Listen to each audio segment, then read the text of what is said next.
हिंसा दुनिया के किसी हिस्से में हो, उसका दर्द एक जैसा ही होता है। अत्याचार और बर्बरता किसी जाति, धर्म, देश या मजहब नहीं देखती। लेकिन न जाने क्यों दुनिया के कुछ सो कॉल्ड पीस कीपर हिंसा के लोकेशन और पीड़ितों के हिसाब से अपना स्टैंड बदल लेते हैं। तो दरअसल जो गाजा और राफा में हो रहा था, वही अब बांग्लादेश में भी हो रहा है। महिलाओं और बच्चों को दोनों जगह शिकार बनाया जा रहा है। अल्पसंख्यक निशाने पर हैं, लेकिन आप इंटरनेट, सोशल मीडिया को खंगालेंगे तो कुछ नहीं मिलेगा। यूएन जैसी हालत यहां पर आप देख रहे हैं। गाजा और राफा के ये तस्वीरें देख रहे हैं। बांग्लादेश में किस तरीके से हालात बने हुए हैं। हर तरफ तबाही तबाही दिख रही है।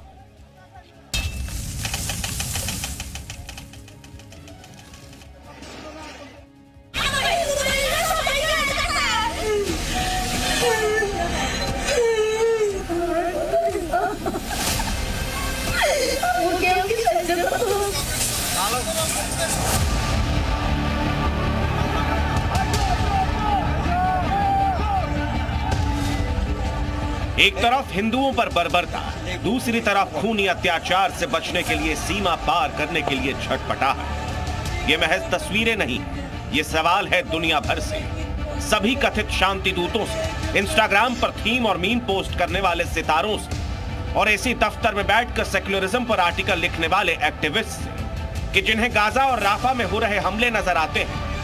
यूरोप के देशों में खास समुदाय का अनरेस्ट नजर आता है, लेकिन बांग्लादेश हिंदुओं का खून पीने के लिए आमदा ये भीड़ नजर नहीं आती। बांग्लादेश में जो हो रहा है वो पूरी दुनिया देख रही है, लेकिन मैनहट्टन में संयुक्त राष्ट्र को शायद ये तस्वीरें दिखाई नहीं दे रही। दुनिया छोड़िए, इन तस्वीरों को देखकर हिंदुस्तान के लोगों का भी कलेजा कांप उठा, लेकिन सियासी गलियारों से लेकर माया नगरी के सितारों तक शायद ये चीजें नहीं देख पा रही। आपको ये जानकर हैरानी होगी कि संयुक्त राष्ट्र इस समय पूरी दुनिया में 11 पीस कीपिंग मिशन चला रहा है, जिनमें 1949 से कश्मीर विवाद को लेकर यूएन का मिशन भी शामिल है। लेकिन बांग्लादेश की हिंसा पर संयुक्त राष्ट्र एकजुटता से खड़े होने और लोगों के लोकतांत्रिक और मानवाधिकार को बचाने की बात कर रहा है।